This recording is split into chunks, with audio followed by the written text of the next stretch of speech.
Hey, welcome to A Little Better. My name's Daniel. I'll be your host. Today on the podcast, Drew and Brad are back together again, and we're talking all about Christians and judgment. Should you invite it into your life? Should you be a judgy Christian? Find all about that and so much more on today's episode. Remember, our goal on the podcast is to know Jesus better, and by the power of His Spirit, do better. So together, we can be a little better.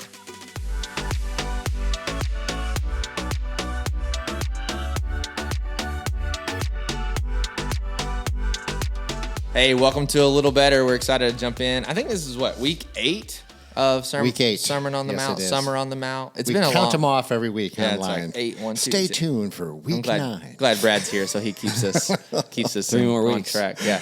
Well, Drew, you gave the sermon again this Sunday, so give us your sermon in 60 seconds. So we talked about judgment and how Jesus' words is not a command not to judge, but a guide to how to judge righteously rather than unrighteously. And so we kind of pressed into what it looks like to judge in a godly way. And the big point is before you judge anybody else, look at you. So look in the mirror before you look out the window, as Deb Reed said so beautifully. And so Jesus says, remove the plank. So get the sin out of your life. You don't have to be perfect, but you shouldn't be battling with a sin you're calling out in somebody else. And so he gives us a beautiful picture of what it looks like to judge in a godly, righteous way. That's awesome. You know, this is like one of the most misquoted Bible verses. It's on list. If you Google like most misquoted Bible verses, usually at the top it's Matthew 7:1. Yep. And it's not surprising, right? Because the opening words, "Do not judge." It was like, oh, there he goes. It settles it. But why? What is the context at which we are called not to judge? Because there's twofold of this as I think about just like taking this Bible verse and throwing it into how the rest of our culture takes this topic. It seems to be a culture of extremes where we either do it to no one or it to everyone, right? So I've had this conversation multiple times, but think about our news media outlets, right? It's depending on what news media outlet you do, it doesn't matter. They're judging that group of people, whoever's sitting across the aisle, and they're hypercritical. They're judging every move they make, every intent. They're saying, well, they're doing this because they're assuming their intention, like all the above. Everything that you said in the sermon, apply that in the opposite direction, and this is what our news media culture does. But then do any street poll, like in the regard of like somebody walking up to somebody with a microphone saying, what do you think about? And then puts the microphone in their face about how people live their life, their lifestyle. And 99% of people in our common culture are saying things like, well, I can't judge anybody. They live their life, and I'm going to live my life. I'm not judging anybody. I don't know why they're doing that. And so it's kind of like hands off. It's not my life. Excuse me. I'm not worrying about it. You know, you hear that all the time, like no judgment or no judgment zone. It's. I think it's extremely American, right? Yeah. I mean, it's just like give me my space. Leave, this is my freedom. Don't touch me. My expression. Yeah. I mean, I think some of that is accurate, though. It is not our job to judge people we don't know, right? Part of judgment comes, one thing that's tethered is a relationship.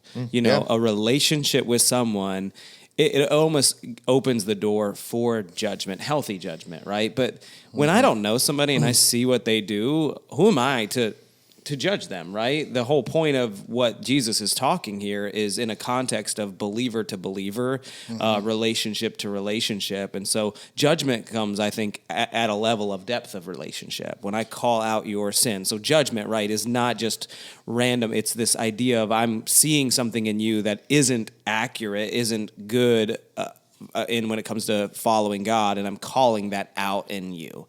Yeah. Go ahead, Brad. No, I was just saying, I think that's so huge, the relationship. I think you called it out in this text, that whole image of the plank and the speck. If my wife has something in her eye and she wants my help getting it, I mean, just think how intimate and hard that is to let someone touch your eye, right? And try to help you get that. It's a real problem, but no one, some stranger off the street isn't going to say, "Oh, I see something," and tackle you. And I mean, that's an assault, right? Yeah. It has to be in the context of intimacy and trust. Yeah, so the context is really king. And you brought up a verse that I want to talk about more specifically, which is verse 6 of Matthew chapter 7, which helps us, I feel like, framing this conversation. You brought it up, but it says this, so I'll read it out. Don't give to dogs what is sacred. Don't throw your pearls to pigs.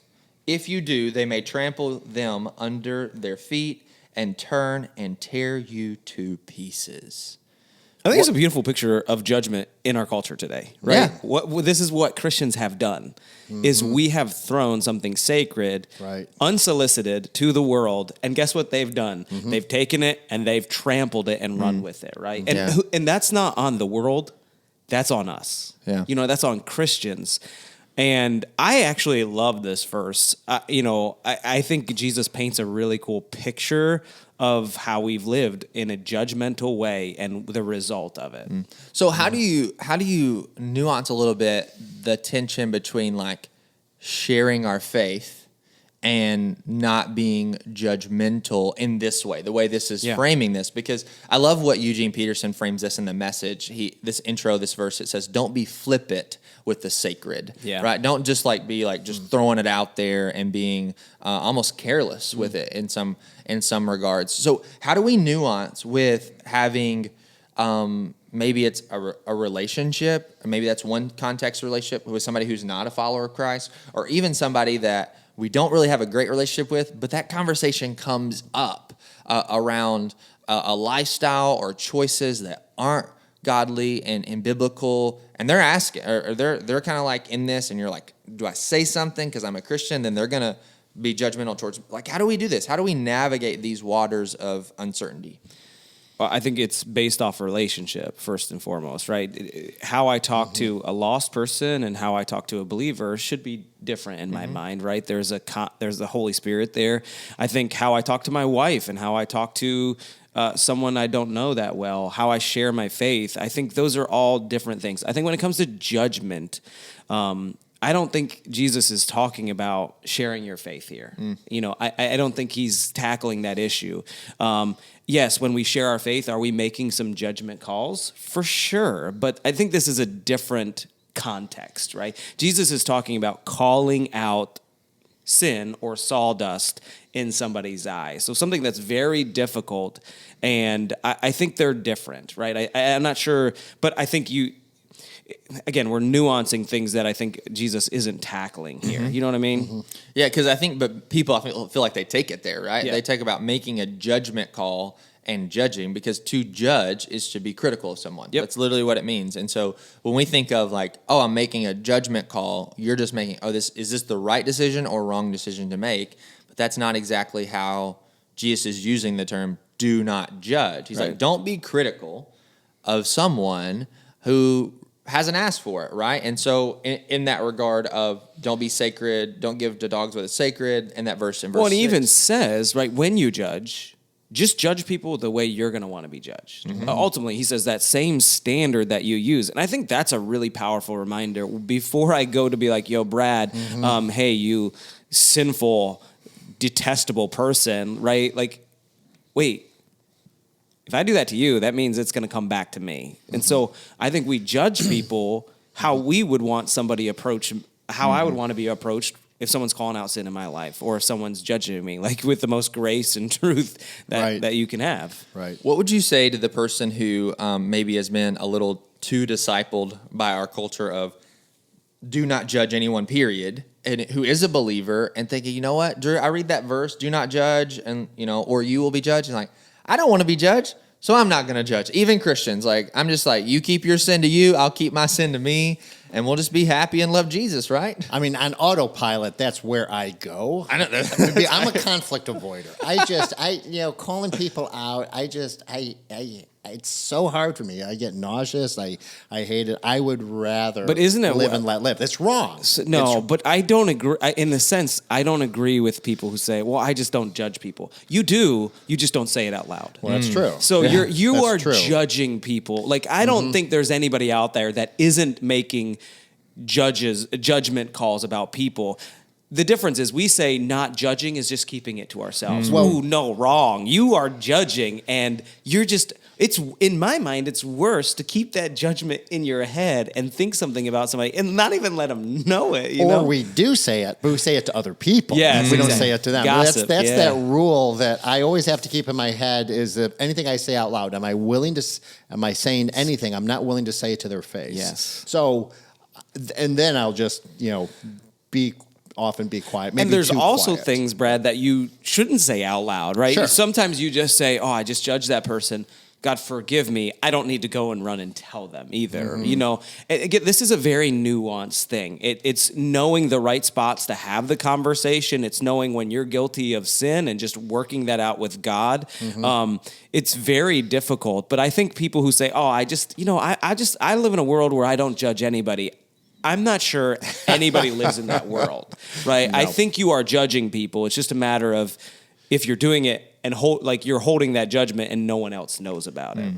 So how do we approach this the right way? Like context, the formulation of a relationship. Is this just like anybody who's a Christian that I have a good relationship with, I am going to call sin out in their life? Is this everybody? Or is it, you brought up the fact of you've invited people into your life that you said, hey, when you see me sin, call it out. So is that the standard? How do we navigate some of these waters? Yeah, I don't know if there's a perfect standard. I think it is not wise to do this with an unbeliever, right? I don't think it's wise unless they approach you and ask you.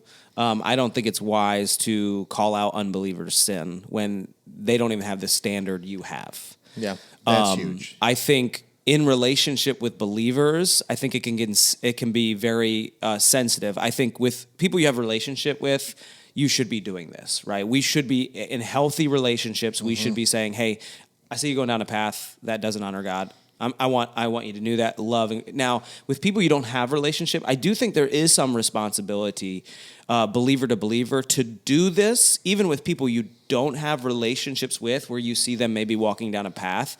But I think how you handle that conversation needs to be very sensitive and very careful. And it's not a regular thing, it's the rare thing. So would you say there's like 3 tiers of this relationship? So there's like what we would call probably in the Christian community an accountability relationship, where you've kind of invited somebody in saying like, hey, Brad, when you see me sin, I want you to call it out. But then there's another level of like, I have a relationship with these people and they're Christian, even though we're not in that type of relationship.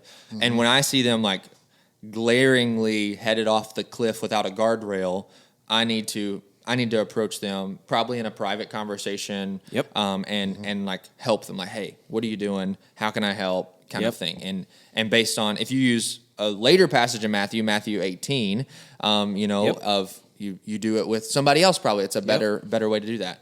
And then there's a third level of relationship that are just kind of any other Christians that you may not have a relationship with, that you have some level of accountability that you need to figure out with the wisdom of the Holy Spirit how to guide them on. That was all 3 Christians you mentioned. Yeah, those are all 3. Those are all 3 Christians. Unbelievers, I just don't think God calls us to judge them. I think that judgment comes from God. Our goal is to lead them to Jesus, right? That is the goal there. So would you say that evangelism or sharing your faith is not or should not be done with judgment? It depends how you define judgment, because I think people could easily nuance to say, well, when you are witnessing to somebody, you've already made a judgment that they don't know Jesus, or they're living wrong. Right, they're wrong. Right. But I don't think we are. I don't think the best way to lead someone to Jesus is through judgment. I think it's through grace. Right. If you look at Jesus's life, he led with grace to talk about the judgment that was coming, right? But it was, hey, let me talk about my grace and my love for you. I would lead with that versus leading with judgment. Yeah, I think there's a place for broadcast evangelism, right? I mean, you're going to be doing it from the stage every week. And even the judging, right? You have to do that sensitively. Here's what God's word says. you got to, does this apply to you? What he's saying. So there's a place for this broadcast, but I think if you talk to most anyone who came to faith, they would be quick to cite the relationships that were key, to that coming. And I know that like people I've, led to faith, I'm not judging. That's not number one on my agenda is judging their lifestyle. They're usually coming out of a crisis and out of a need. God is working on them. There's tough stuff in their life, and the way out is Jesus. Yep. But you work with them over time. You listen, and then I've often had them say, "Well, what do you think about?" Hey, I'm living with my girlfriend. What's that about? Those invitations sometimes even come. Again, in the context of relationship, where people, I guess it's the willful disobedience, of someone. Where you can kind of insert a hard conversation, but they approached you in that regard. I think this is a pivotal, conversation because any Christian research group that's like studied people who share their faith, that they've seen that I think it's close to 50% or over 50% of current millennial and Gen Z generation think it's unkind to share your faith with someone who doesn't practice your faith. And so I feel like that's a very pivotal stat. Like, so if we have millennial and Gen Z sitting in our auditoriums, 1 and 2, it's like yes, no, are thinking like it's very unkind for me to share my faith with someone that I know doesn't believe. And so that's a really helpful stat of us thinking like, well, you can do that in a way that isn't judgment in that same way. I think there's more behind that stat than just, what does unkind mean, right? And I think it really does come down to this topic of judgment, right? I don't want to be judgmental towards somebody. We are so nervous of being judgmental towards people that we just avoid it at all cost. And I think that hurts us as believers and our testimony, right? It is not judgmental to share the greatest news in the world that saves people from eternity separated from God. That's full of love and that's full of grace. That's not unkind or judgmental. And I think we have to separate those two things. Do you think it's possible to correct someone without judging them in the context of a Christian relationship? It's like saying Jesus says, don't judge because the same way you judge other people, you're going to be judged in that regard. And is there a way to separate yourself from the seat of I'm judging you while calling out sin in your life? So I think people need to get over the negative connotation of judgment, right? If we judge in a righteous way, that is going to produce amazing things. And I think the problem is, really the ultimate problem is we've distorted judgment, right? The world and even Christians, we've done it so poorly that it's so hard to even use that word in a positive context because you can't. That's not a good thing. It can be an amazing thing. Right. So Brad, first thing that comes to your mind, judgment. What's the first thing? It not in your stomach. Well, it does sound negative, right? It does sound challenging. It does sound haughty and proud, right? It's someone from a higher position looking down. Those are all the connotations, that come. But to think about it done, my mom would always say, exercise good judgment. There was nothing negative about that. She wanted a good life for me, and the way for that was with discernment, and I needed help with that. Yeah. But if someone approaches you with humility, genuine compassion, I'm a sinner too, those are the things that can open the door, for good counsel. And another side to this that I think even the church has missed is the church is quick to pronounce judgment. And what I mean by that is there's a lot of things that are controversial in our society today that I feel like Christians believe we have to stand up and let everybody know where we stand,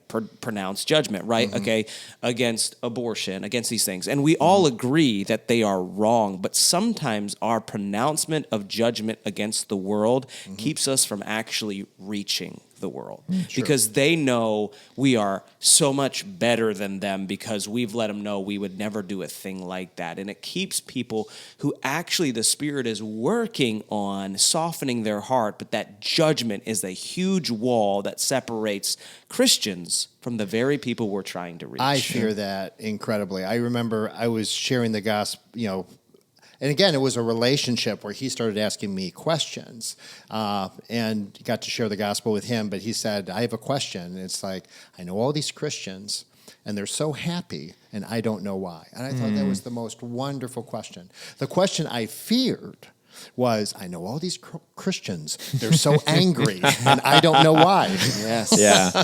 Yeah. But that is that's what I see in I had the a culture girl wars. on Sunday ask me two difficult questions, really controversial questions. And I said, hey, before I answer these, I'd love to sit down and have a cup of coffee with you and your friend, and let's talk about these issues. They're not nuanced. They're so nuanced that we need to have a conversation. And this is what she followed up. She's like, she goes, I love this place, but I'm not a Christian. Am I still allowed to come? Wow.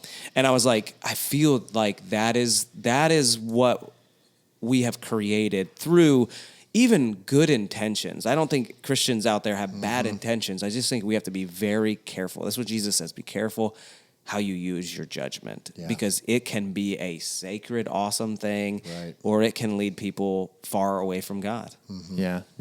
Jesus says it's a pearl, right? It's a pearl. So I was listening to a podcast where Carl Truman, who's a professor at Grove City College in Pennsylvania, he was talking about just like sexuality and sexual ethic. And he's like, the best argument for Christian value of marriage is healthy Christian marriages. And then he was just kind of going down through there of like the best argument for, and he was just talking about like strong families and doing all these good things of like nuance the positive side. Don't be all negative, like pointing fingers in that regard. So I want to end with this last question. So I feel like a good exercise of seeing judgment as a pearl is inviting it into our life, right? Of inviting it in. So what are some good qualifiers or words of wisdom to someone who may say like, I don't feel like I've ever had anybody correct me, or I've had it very negatively where it felt hypocritical, or I felt that negativity. It didn't feel like a pearl even after the hard time of pressing, like a clam would do under the ocean, right, to make that pearl. So what are good things to look for in inviting someone into our life to say, hey, I'm giving you the keys. When you see me walking down the wrong path, I want you to help correct me. I'm going to be honest, open, vulnerable to you. Like you giving that story about and getting the speck out of your wife's eye. Like it's a vulnerable moment. You're very sensitive in that moment. I think one word of wisdom that I would give before even like the practical side is don't let one bad experience keep you from something or rob you from something that is awesome. That's good. I think a lot of people are terrified of this because they've tried it and maybe they chose the wrong person and that person just acted in a poor way. And they're, most people are like, well, never doing that again. And so don't allow a bad experience to rob you from something God can use in your life. That's the first piece of advice I would give. Yeah. So is your question for on the receiving end or the giving end? The receiving end. I want like good words of wisdom of like, how do we invite people in to give them that keys? That most intimate level of relationship that we talked about of you saying, I'm giving this person the keys. How do we pick the right person and give the keys? Oh, picking the right person. I mean, it has to be someone who loves us, right? I mean, who just really has our best interests at heart and wants to see us grow. I mean, there are... And you're defining love, because I feel like that word's distorted just as much as the word judgment is, right? We can nuance. All right, a couple episodes later, we're actually answering the question of love in the term of your actual best interest at heart, not just like whatever you want to do. I love you. I'm going to let you do that. Like love in the sense of and agreeance. Pushing you I in the think right first direction. place is like agreeance on beliefs, right? Yeah. Christ follower, right? You don't want somebody, a coworker who's far from God. Like they love you. But what they deem is best might not be what God's best is for you. So believer first and foremost. Believer first and foremost, with maturity, whose life is worth emulating. I mean, I always had leadership is a burden in the church, and I remember someone saying if 50%, more than 50% of the people who if more than 50% would benefit from following your example, that should be maybe the standard. Because not everyone. I mean, we're not. But it's someone who's worth emulating, someone who loves us, has our best interests in heart, and just making that clear invitation that, hey, I know it's rough to be on the other side of me sometimes, and I might be defensive, and I might react, and if I do, just give me a little space, but don't give up on me. Yeah. That's good. What about this 1 minute wrap up? Your last word of wisdom on just receiving. What are good heart postures to receive judgment? You talked a lot, Drew, about giving, how to make sure your heart's in the right spot before you give that judgment. But talking about the flip side of what Jesus is talking about of being that recipient of judgment. How do we? Because a lot of times when we're receiving judgment, our hearts already begin to callous a little bit in that regard of how do we keep our heart soft and when we receive it. So Ashley and I have a rule in our house because I said on Sunday, like, we've given each other the keys. So if my wife comes to me and says, hey, I see something in you that is, sinful, is not right, the rule we have is I am not allowed to call out anything in her in that moment. And it's saved a lot of defensive moments for me, right? That's a good word. You think I'm bad. Well, guess what? So, and honestly, we both call each other out on that rule all the time because human nature, we just don't like to be told we're wrong, right? Like, hey, I'm so guilty of that. And so that rule has saved us a lot. And, every once in a while, my wife will be like, hey, Drew, remember the rule? And I'm like, you're right. And so I think just hearing, and don't respond. Like, I think the best thing you can do is marinate. Just, okay, someone calls you out. Your initial response is going to want to be anger or defensive. Yeah. Like, just don't say anything. Just say, I hear you. Can I have a couple days to process this? I found in my life, usually what the person is saying is right. I don't like hearing it, so I want to respond in anger. But over the course of a couple days, it's usually me coming back to my wife and saying, you know what? The Holy Spirit told me you were right again. And I think just sit on it. Just sit. Anything to add to that, Brad? I don't know. I just think about the ways I train my wife badly in the sense that it's, sometimes I really appreciate that wisdom because I know there's times when she just clams up because she knows I'm not listening, right? Or I'm defensive. So sometimes she said things and then I'll tell her why that's inaccurate. And, but then I have to again, 24 hours later, cycle back and just say, you know what? I didn't receive that well. And I appreciate you getting out there and taking the risk. And I'm sorry I reacted the way I did, but there's truth to what you said. I appreciate you taking the courage. Please keep it coming. But it is my defensiveness. There's a shell for sure. Yeah. I think that's great wisdom, though, is just when you do, don't take it good. Say you're sorry. You know what I mean? Like, I've numerous times have been saying, yeah, babe, I did not sit and listen to that one, and I should have, right? And I think this is messy, and it's hard, and you're going to blow it. Just have that expectation. But when you do blow it, own it, and continue the process. Don't give up on it. Yeah. What's crazy is, though, both of you saying that, like, that's us when we do that, acting like the negative of verse 6, right? Like a dog or a pig. We're trying to tear the other person apart. We're trampling those other people who are giving us those pearls of wisdom. And if you're not careful in your life, when you do that over and over again, Jesus says, don't mess with that person. So you're being the person that's not going to get that pearl, not going to get that wisdom if you're constantly berating or like, well, you know what? You do wrong. And then retaliating in that regard. That's so it's good wisdom. Well, thanks so much for listening to this week's episode of A Little Better. Can't wait to hang out with you again next week.